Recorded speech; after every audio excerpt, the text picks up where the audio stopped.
Bon, ça fait un moment qu'on n'a pas eu quelque chose à se mettre sous la dent en MotoGP, je sais pas, un transfert, une rumeur ou quelque chose comme ça. Mais dernièrement, on a eu une sorte de petite news qui a mis un bon coup de pied dans la fourmilière du monde du GP. Alors, à l'heure où je tourne cette vidéo, cette news n'a rien d'officiel, d'où les guillemets, c'est plutôt de la théorie des spéculations, même si ça a l'air bien engagé. Et c'est pour ça que dans la vidéo, je vais beaucoup utiliser les mots potentiellement, probablement, ces choses-là, parce que c'est du conditionnel, vous allez voir qu'il y a beaucoup de choses à dire. En fait, tout part d'une petite chose, un espèce d'effet boule de neige si vous voulez. Je voulais vraiment vous en parler parce que vous allez voir que c'est très intéressant. Bonjour à toutes et à tous, c'est Kenpi, j'espère que vous allez merveilleusement bien et aujourd'hui, vous l'avez peut-être compris, on va parler des théories et spéculations autour du monde du MotoGP. Alors plus particulièrement des théories et spéculations au niveau des transferts. Vous allez voir que finalement, il se passe pas mal de choses en interne. J'aime pas tellement parler de ces choses-là en vidéo, ça crée beaucoup de bons débats, mais aussi parfois des débats stériles ou qui prennent des proportions disproportionnées en fait. C'est pour ça que normalement en vidéo, je m'applique à dire des choses qui ne sont que officielles, qui sont vraies et vérifiées. Du coup, avant de commencer, je vous propose qu'à la fin de cette vidéo, vous me laissiez en commentaire vos théories et spéculations sur ce qu'on va dire dans cette vidéo. Comme je vous l'ai dit, je suis plutôt du genre à parler de choses officielles, mais là le sujet me paraissait tellement intéressant parce que je vais vous montrer qu'un seul transfert en MotoGP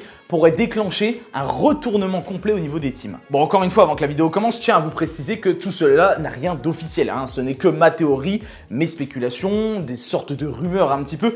Je veux juste essayer de voir jusqu'où on peut aller à partir d'une base. Non mais j'insiste là-dessus parce que je vous vois déjà venir en commentaire, hein. Aujourd'hui, on va parler du possible transfert de Pol Espargaro au HRC Honda Repsol Team. Pourquoi ce transfert serait si spécial si jamais il a lieu? Bon, premièrement, les transferts au niveau du team HRC, c'est toujours un petit peu spécial. Faut dire que vous avez Marc Marquez en coéquipier, hein. C'est actuellement le meilleur pilote mondial et l'avoir en coéquipier, on a vu que ça n'avait jamais rien donné de bon. On l'a vu avec Dani Pedrosa qui n'a quasiment plus rien gagné depuis et Jorge Lorenzo qui s'est écroulé à ses côtés. Ensuite, pour 2020, le coéquipier de Marc Marquez, c'est son petit frère Alex Marquez qui lui a signé très récemment pour une année. Et c'est là qu'on rencontre déjà un petit souci. Alex Marquez a signé pour 2020 au HRC mais pas encore pour 2021. Sauf que Pol Espargaro potentiellement le remplacerait pour 2021. Ça voudrait dire qu'on évince Alex Marquez sans même savoir si pour la saison 2020, il aurait fait de très bons résultats. Alors je vais pas dire mais si on sait très bien qu'il ne va pas y arriver ou mais si on sait très bien qu'il va y arriver. Non, tout simplement parce qu'on n'en sait rien.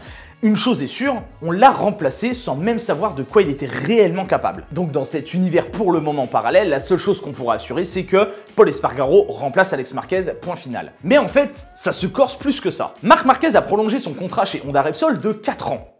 4 longues années. Faut savoir que c'est énorme de prolonger un contrat pendant 4 ans. Généralement, on prolonge pendant 1 an ou 2 ans. Mais 4 ans, c'est rarement vu. Mais la question qu'on peut se poser, c'est comment Honda ont-ils réussi à faire signer 4 ans supplémentaires à Marc Marquez? Et si ce contrat n'a pas été signé sous certaines conditions? Du style, Marc Marquez voulait que son petit frère aille aussi au HRC. Et donc, pourquoi pas le HRC aurait dit « Oui, y a pas de souci, si tu nous signes un contrat de 4 ans, on prend ton petit frère. » Sauf que du coup, maintenant que c'est signé, tous les contrats sont signés, on se sépare du petit frère pour prendre un meilleur pilote. Donc on aurait signé Alex Marquez histoire de pouvoir sécuriser Marc Marquez pendant 4 ans. Si c'est ça, c'est osé. Et du coup, on a le droit de se dire, attends, Marc Marquez, il va pas tellement apprécier la petite entourloupe. À mon avis, il va vraiment pas kiffer même. Et vous avez peut-être compris où je veux en venir, potentiellement, Marc Marquez pourrait lui aussi quitter le Honda HRC. Et forcément, ça laisserait une place vacante chez Honda, en plus de celle d'Alex Marquez qui serait remplacé par Pol Espargaro. Marc Marquez, lui, laisserait un beau trou dans la fourmilière. Mais avant d'aller plus loin, on va déjà revenir sur la place que Pol Espargaro laisse chez KTM. On le sait pour 2020, c'est Brad Binder qui est le coéquipier de Pol Espargaro normalement chez KTM. Bon, pour 2021, il y a de grandes chances que Brad Binder continue aussi dans le team KTM. Mais la question par contre c'est qui serait le coéquipier de Brad Binder si Pol part de KTM pour 2021? Personnellement moi je miserais pour un Miguel Oliveira. On sait qu'il est dans le team KTM Tech 3 et même s'il y a un contrat établi, on sait que sur ces dernières années, péter des contrats en MotoGP c'est le cadet de nos soucis, hein. Si Miguel Oliveira donc serait en partance pour KTM aux côtés de Brad Binder, en dessous chez KTM Tech 3, ça laisserait donc une nouvelle place vacante aux côtés d'Iker Lecuona. Mais alors qui pour remplacer Miguel Oliveira? On aurait pu penser à Jorge Martin, mais non, Jorge Martin lui il a déjà signé pour le team Ducati Pramac pour 2021. Par contre, on peut pourquoi pas penser à Tetsuta Nagashima. Actuellement, c'est celui qui a gagné la course, la seule et unique, au Qatar en Moto 2 et s'il nous fait une belle saison, pourquoi pas le faire monter en MotoGP. Un japonais de plus, ça fait toujours plaisir. Bon, j'espère que jusque là vous me suivez. On a déjà vu qu'à partir de Pol Espargaro, on arrive quand même à les taper dans de la Moto 2. Hein. Mais Miguel Oliveira n'est pas potentiellement le seul à vouloir peut-être une place chez KTM. On aurait entendu quelques rumeurs, théories comme quoi un certain Andrea Dovizioso ne serait pas désintéressé pour aller lui aussi chez KTM, alors qu'à l'heure actuelle, il est chez Ducati officiel. En soi, c'est pas impossible, ça peut se faire, d'autant plus qu'à l'heure actuelle, il y a du changement chez Ducati, puisque Danilo Petrucci est remplacé dès l'année prochaine par Jack Miller. Et du coup, on reprend le même schéma, qui serait le coéquipier de Jack Miller chez Ducati pour 2021. Est-ce que pourquoi pas Petrucci récupérerait le guidon d'Andrea Dovizioso? Après tout, c'est pas impossible. Et on entend même dire qu'un retour de Jorge Lorenzo ne serait pas à exclure, comme quoi vraiment tout est faisable. Et tiens, on a aussi un Français avec pas mal de potentiel, Johann Zarco, qui lui est dans le team Avintia. Pourquoi pas le placer directement chez Ducati officiel? Et d'ailleurs, ça parle pas mal autour de Johann Zarco, puisqu'il pourrait potentiellement remplacer Francesco Bagnaia au sein du team Ducati Pramac, donc monter d'un petit échelon.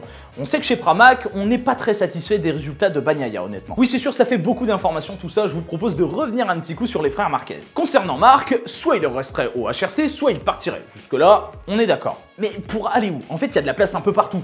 KTM, Ducati, Aprilia... Bon, en fait, il peut aller où il veut, Marc Marquez. Je pense que tout le monde rêverait de l'avoir dans son équipe. Quant au petit frère Alex, on sait pas encore trop où il pourrait aller. Peut-être pourquoi pas chez LCR. Après tout, on sait que LCR Honda aimerait bien tenter de nouvelles choses, un petit vent frais, puisque ça fait très longtemps qu'ils sont avec Cal Crutchlow et Cal réfléchit peut-être même pourquoi pas à une retraite très prochainement. Mais c'est sûr qu'avoir une place chez LCR Honda, c'est quand même plutôt pas mal et il ne serait pas le seul sur la liste. On pourrait pourquoi pas retrouver Johann Zarco une nouvelle fois sur la Honda LCR. Et on a aussi potentiellement une place chez Aprilia pour 2021 qui se libérerait. Alex Espargaro, il l'a dit, il pense un petit peu à la retraite en ce moment, donc si jamais il le fait maintenant, ça laisse une place vacante, pourquoi pas pour Danilo Petrucci justement. Ça lui éviterait de partir dans un autre championnat et de rester les pieds dans le MotoGP. On sait aussi qu'Andrea Iannone, il est pas prêt de revenir. Enfin voilà, on va s'arrêter là pour toutes les spéculations et théories, mais je voulais juste vous montrer qu'à partir d'un simple transfert, on pouvait arriver à tout un tas de changements dans le monde du MotoGP. Et des changements plus ou moins gros, forcément, mais des changements quand même. Alors j'ai pas parlé de Quartararo, Rossi ou Vignales, puisque chez Yamaha... on a l'air d'être tranquillou. Bon, bien sûr, tout ça n'est que théorie et spéculation, vraiment, j'insiste là-dessus, mais je me suis juste rendu compte dernièrement que je m'amusais à me dire, tiens, si jamais Paul Espargaro va là, ça pourrait déclencher ça, puis ça, puis ça. En fait, c'est une théorie bien connue, comment un battement d'aile de papillon au Brésil pourrait déclencher une tornade au Texas. Enfin voilà, j'attends aussi vos théories dans les commentaires, dites-moi un petit peu ce que vous pensez de tout ça et comment vous voyez l'avenir évoluer. Voilà, cette vidéo est terminée, j'espère qu'elle vous a plu, si c'est le cas, je vous invite à la liker, la commenter, la partager, n'oubliez pas de vous abonner, de cliquer sur la petite cloche, ça c'est très important. Quant à moi, je vous laisse, je vous donne rendez-vous à mardi prochain où on parlera d'un petit livre vraiment sympa à propos du MotoGP.